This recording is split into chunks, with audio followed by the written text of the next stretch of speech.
Bonjour Marie-Pierre Dorto. Bonjour. De quoi allez-vous parler pendant notre symposium? Donc, le symposium dont nous sortons était consacré au lien entre apnée obstructive du sommeil et pathologie cardiovasculaire. Il y a eu 4 grands champs qui ont été balayés. Celui du lien entre apnée du sommeil et fibrillation auriculaire, donc qui est une maladie d'un trouble du rythme cardiaque, où on a vu que les apnées du sommeil favorisaient la fibrillation auriculaire et favorisaient aussi les récidives de fibrillation auriculaire après leur traitement. On a balayé la littérature sur le sujet avec beaucoup d'études antérieures depuis 2003 jusqu'à actuellement, qui sont des études non pas randomisées mais observationnelles et qui suggèrent un effet du traitement du syndrome d'apnée du sommeil par PPC sur le pronostic de la fibrillation auriculaire.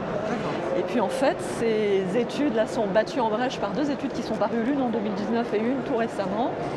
Donc cette fois-ci, il s'agit d'études randomisées et qui n'arrivent pas, enfin qui ne montrent pas de différence entre le groupe traité par PPC et le groupe non traité sur ce qui est de la récidive de la fibrillation atriale d'une part dans une étude ou de la charge en fibrillation dans l'autre étude. Après, il y a beaucoup de limites dans ces études et on les a détaillées.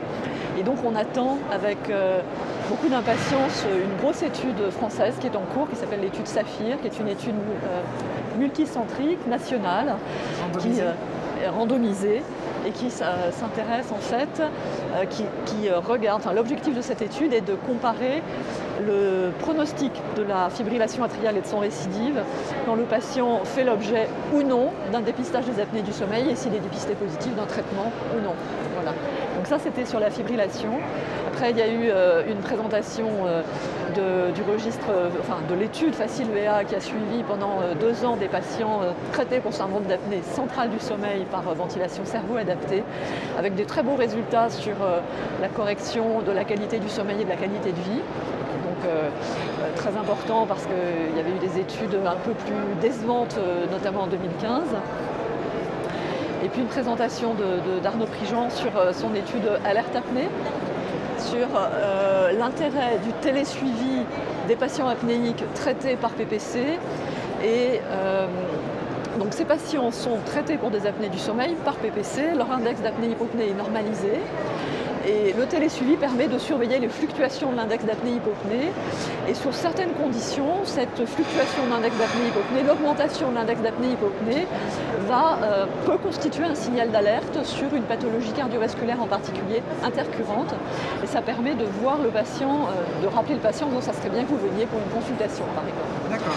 Alors, ça serait bien que Arnaud vous présente ses résultats de façon un peu plus détaillée parce que c'est vraiment passionnant.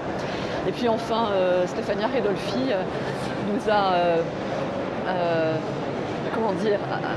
teasé sur les résultats d'une étude dont le recrutement vient de se terminer, qui a été terminée de façon anticipée pour des tas de mauvaises raisons d'ailleurs, beaucoup liées à des retards pris au contexte sanitaire, etc.